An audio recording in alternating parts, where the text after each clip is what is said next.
Hello friend, welcome to my channel, and this is the new series Did You Know? In this series I will discuss with you many interesting facts. So what is today? Today I discuss Excel.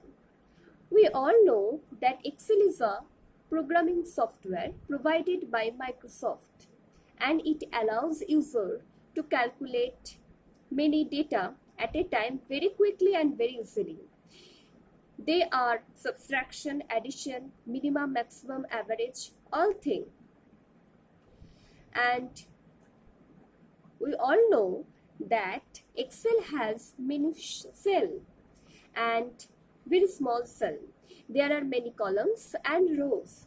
So let's start with 10,48,576 rows and 16,384 columns. An Excel worksheet has total 17179869,184 cells. Isn't interesting?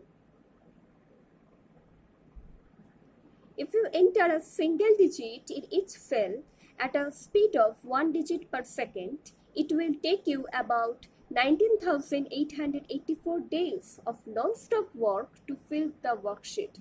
So, what do you think? So please share and subscribe my channel. Thank you.